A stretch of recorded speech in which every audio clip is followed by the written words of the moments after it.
I'm Kenneth, a relationship coach and a psychotherapist.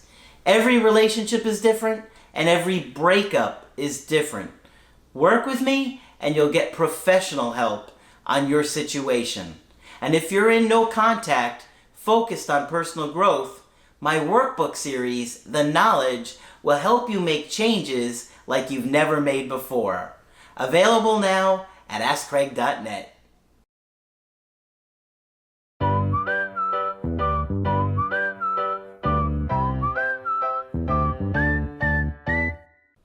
Hi there, I'm Coach Kenneth, and in this video I'm going to be talking to you about I made my partner feel underappreciated, neglected, and unloved.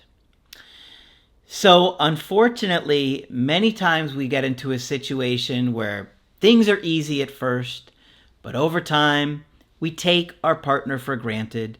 We assume that they're always going to be there, and so we start to prioritize other things. Now, it's normal and natural to take on the other priorities that we have in life aside from our relationship.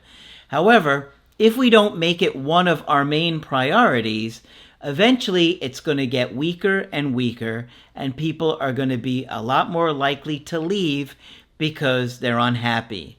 Now, sometimes they will communicate it with you. Sometimes they'll do a good job communicating it. Sometimes they'll fight with you in order to get your attention. Sometimes they just make offhanded comments. So you have to learn to be emotionally attuned to the people that you date and how their communication style is. Because if somebody tries to tell you that you're neglecting them or that they're not feeling like you care about them, you need to figure it out. Otherwise, they're going to want to leave. They're going to look for happiness elsewhere. And why shouldn't they? People have a right to be happy, and if they're not relatively happy in a relationship, then of course they're going to want to find happiness.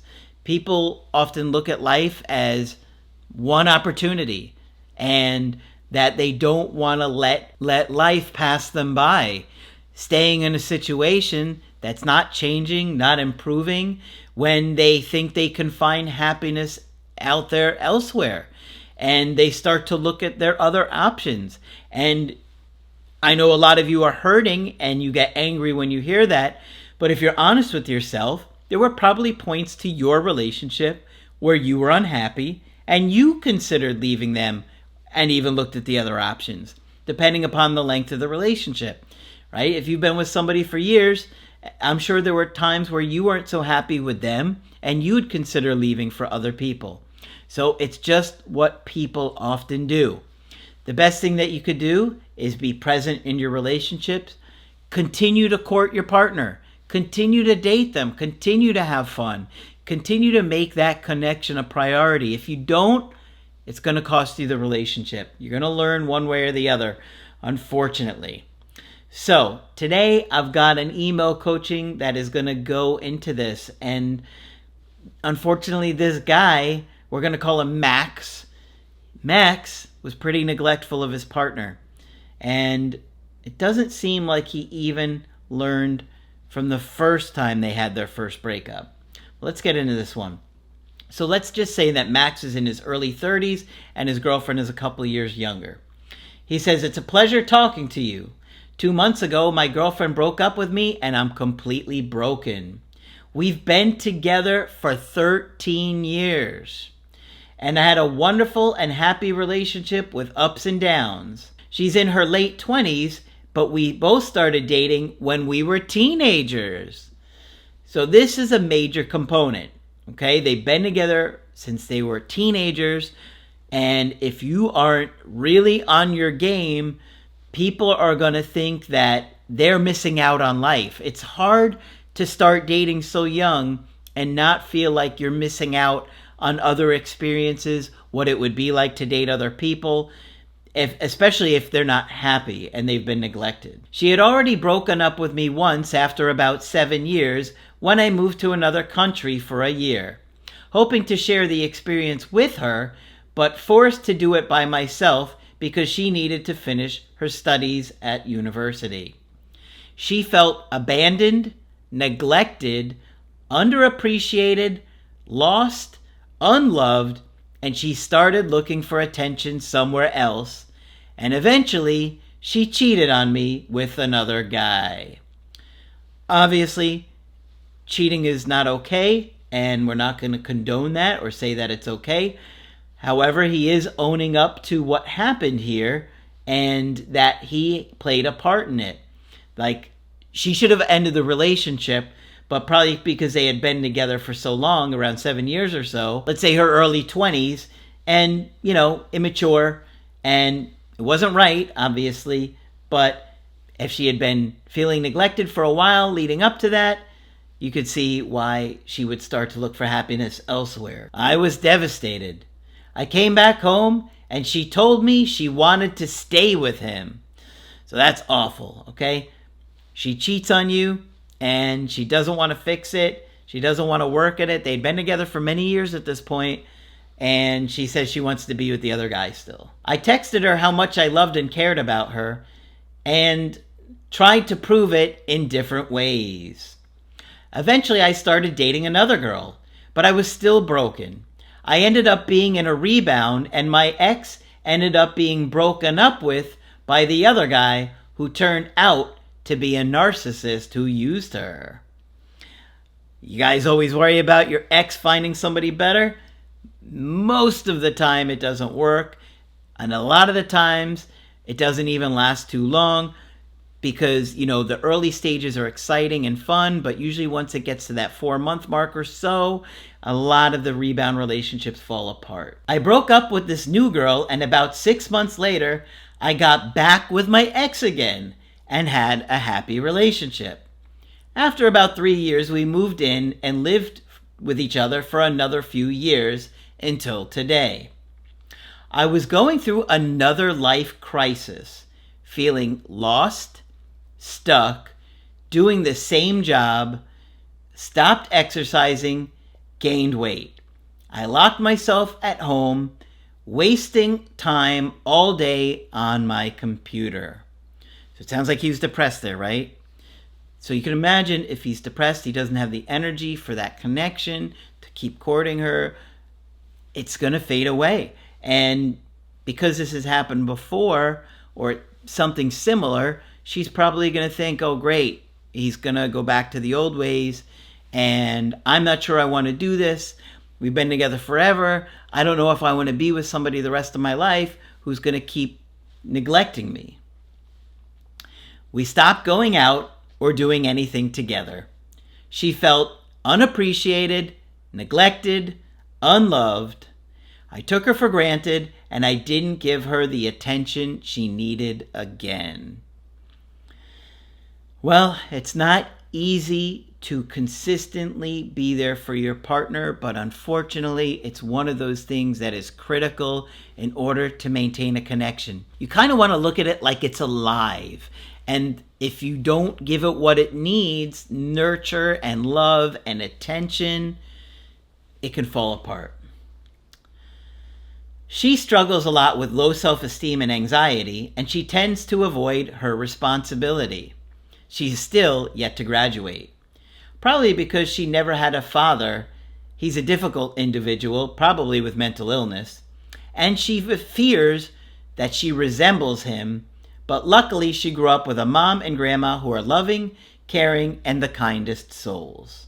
Okay, so it sounds like she had a lot of good stuff growing up from mom and grandma, but having a dad like that's still going to have an impact on you. When she broke up with me, she said she didn't have feelings for me anymore. She needed time alone, but I knew it wasn't entirely true because she told me she had been texting with someone for about 5 to 6 months. Okay, so we got some truth and some lie. Saying that she doesn't have any feelings for him anymore is probably true in the romantic sense because she was now emotionally connected to this other guy. But obviously that she needed time alone was a lie because she was texting somebody else for 5 to 6 months, lining them up. Obviously, this is not okay. I don't know how long he had been neglecting her and depressed. Again, this is a very long relationship, so it's hard to say. So both of them are at fault here. They're both They're both putting themselves in a position for this relationship to fail. Literally 1 week after the breakup, she told me she wanted to stay with him. It was devastating. Yeah, I think we could all imagine how bad that was. I made the same mistakes, texting her, telling her how much I love her and care about her for about a month, but then I went no contact. I still live in the apartment I found for us, which is near her hometown, next to her parents' place of business, where I used to work. I've never seen her since the breakup, but I do see her mom and grandma every day at their business. He works there part-time. They consider me as part of the family, and I do the same. I talk to her grandma every day. She's the kindest person ever. I'm trying to improve myself. I bought courses, books, coaching services, but also spending so much on new experiences and traveling. That's great. So hopefully he's been doing the creative healing course. It would make a major difference if he's consistent doing that 30 minutes a day. It will help him to learn to stay more emotionally attuned to her and repair this. Now, obviously, she did some things wrong in this relationship, and he's got to think about whether or not he wants to give it another chance, because it will be challenging. He will be hurt, and everybody has their own thoughts and feelings about infidelity. Some of you say, wouldn't give someone another chance? That's okay. Some of you would say, I caused this. I did a lot of things to cause her to want to leave me, and I want to fix it. Choosing to fix it, as long as both people are committed to it and acting like adults, that would be the healthy way to go about this if you are going to try and fix it. He says, I'm going out more, even if I struggle to meet a lot of new people because I suffer with social anxiety, which has been a main reason for my isolation. I started posting these experiences and changes on social media. I had never even really been active on there. I'm trying to stay in no contact, but it's extremely hard and painful. Yes, it is. And I totally understand why you're struggling. I'm sure in many ways you're beating yourself up, thinking if I hadn't neglected her, if I had been more emotionally attuned to her, she wouldn't have been looking for attention from other people. Now, of course, she could have communicated with you better, and it's obviously not all your fault, but a lot of people would be blaming themselves. She reached out a few times, like my birthday and Christmas. I tried my best to match her energy, but then go back into no contact. I know she asked her grandma and other family members about me. She watches my stories. She asks how I'm doing, where I'm going, and who I'm meeting. All right. These are all good signs. She's interested, right? She's asking her family. She's watching. She's asking how he's doing. I think she's getting upset and scared that she's going to lose you. On one occasion, she was upset and told her family that when I was with her, I was like an old man, but now I'm a new man. This is a great point, okay? You see, one of the things that you have to do in no contact is really make those changes. Find new skills, new hobbies, new interests, go new places, and obviously really work on your attachment issues. That's the biggest thing you can do.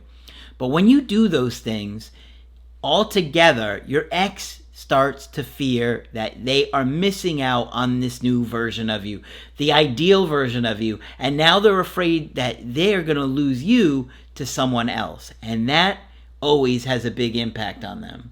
So I hear a lot of exes say this. So stay focused on the personal growth. Even if you feel like it's hopeless, trust me, exes are often secretly watching and wondering. I know I should do this all for myself, but I'm doing it mainly to attract her back. At least he's honest. He's not at that healthy place where it's about yourself yet. But look, if it gets you going, great. The only thing I can think about right now is of us and her. I know both of us aren't perfect and we both hurt each other, but I'm convinced she's the one for me.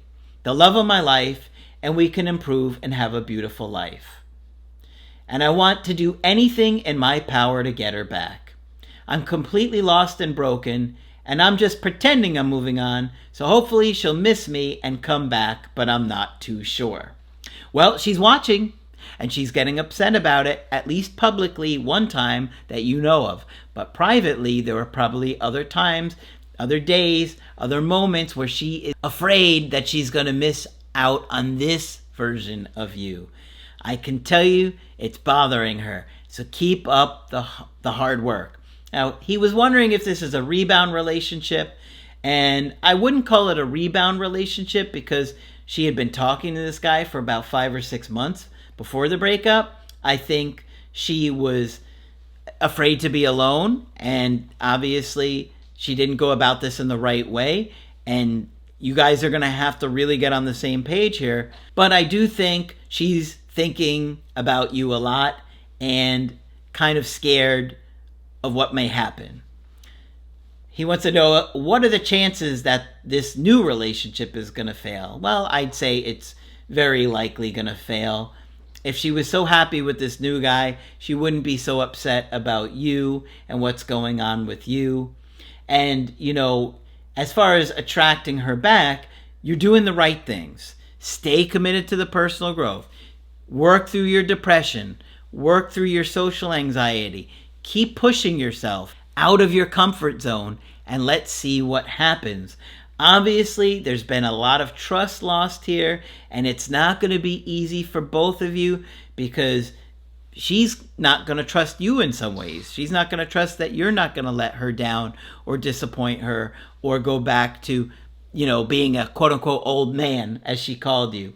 So just keep focusing on educating yourself, doing the work, processing, getting to a good place, thinking about the relationship, what you can do better, what you're looking for, and if she can line up with you again. Take it slow. Don't rush into this again. You guys have been together for a very long time, and there's no reason to rush out of anxiety. If you rush because you're anxious, you're likely going to make mistakes that push her away. But stay committed to that personal growth, even if you're doing it right now just to reattract her. That's understandable. All right, so a lot going on in this situation, but hopefully this video has been helpful for you. Of course, if you want to get my help personally, you can do that on my website, askcraig.net. I do email coaching and I do Skype.